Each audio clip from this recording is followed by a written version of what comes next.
Hey everybody, what's going on? This is Matt. Today I want to talk about this idea of intensive versus extensive reading. And this is really important, especially when you first start reading in a foreign language. You might have this question, and I think both methods are very useful in different circumstances. So, what is intensive and what is extensive reading? Well, extensive reading would be kind of this approach of more volume, right? Reading a lot of the text in the book, in the news article or whatever, on a more quick pace, right? You're maybe not concentrating on understanding all of the grammar, or maybe you'll look at it very briefly, but you just kind of keep moving on to the next sentence, the next page, and so on and so forth. The same goes with vocabulary. Maybe you'll look up some of the words or something along those lines, but really you're kind of focused in on volume, reading a ton, getting in some of the words, noticing some grammar as you go along that pace, but really focusing in on volume.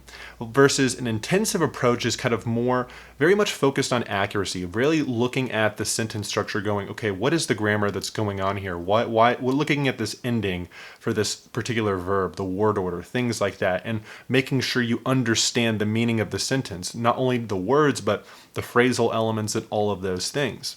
Now, how do you approach reading, and which approach should you do? And I think some people kind of feel uncertain. Maybe they think they're approaching reading the wrong way. And I don't think there's necessarily a wrong way to approach reading. It's more of just, there's definitely advantages and disadvantages of both methods. Now, as a primary method for reading, I prefer the extensive approach because, when you're reading at a more rapid pace, it's a little bit more enjoyable, right? You're not like just having to be interrupted for 2 minutes every single, sentence that you read. And, when you read on a more extensive basis, right, you're maybe not necessarily picking up, and memorizing kind of all the nuanced grammar of each sentence. Maybe you're missing some of the words, but you're getting kind of a nice balance between all of the different ideas and benefits you get from reading. So, you're reading at a fair pace, so you're enjoying the content. You are picking up vocabulary along the way. You're noticing grammar, at least at the pace that you're going. And so you're kind of getting all of these elements together very nicely. And so kind of as a primary method for reading, I really prefer extensive. And it's not to say that, you're not picking up words by going that fast. You definitely are. And you're definitely getting comfortable with grammar, but it's just, you're taking that volume approach. And it's not to say that you don't look up words or you don't look up grammar that you are unfamiliar with. It's just the idea is a more volume approach. And as a primary method for reading, I think that's how you should approach things. Now, I do think it's worthwhile to mix it up sometimes and take a more intensive approach to things. So an intensive reading approach is focusing in on the accuracy and like the grammar, the meaning, and things like that. And so that would be maybe a little bit slower pace. So you read the sentence and you go, okay, what does this sentence mean? And maybe you kind of make a guess for what it is, and then you look it up on Google Translate and you go, okay, I messed that up. I didn't conjugate that verb right, things like that. It's taking a lot more of a specific noticing of the conjugation of certain verbs, right?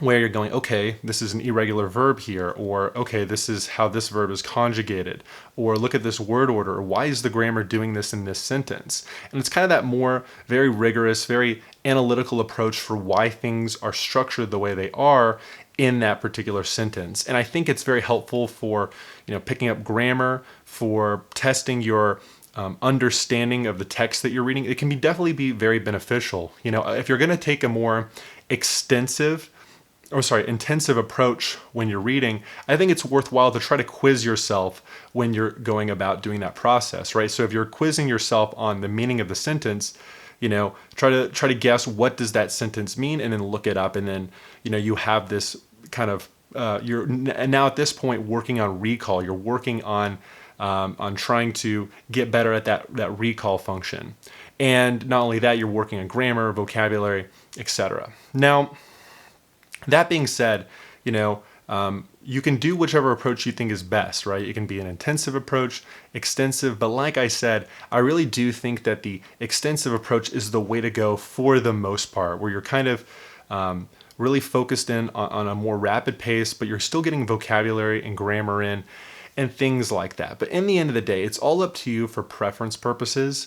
you really can't go wrong. There's just definitely advantages and disadvantages of both those methods, right? Because on the intensive approach side, you're going a lot slower, and you're definitely going through the text less, and so you're probably enjoying the reading content a little bit less than if you were using a more extensive approach. The same goes for using reading in the context of playing video games. I do think it's worthwhile to take a more extensive approach versus being hyper obsessed about the meaning of everything, because then at that point you're really just working on grammar and vocabulary memorization than using the video game to have fun and then learn at the same time. But like I said, you have to choose which method you think is best for you. And that's what I had to say on intensive and extensive reading. So let me know what you think, and I'll see you in the next video. Take care.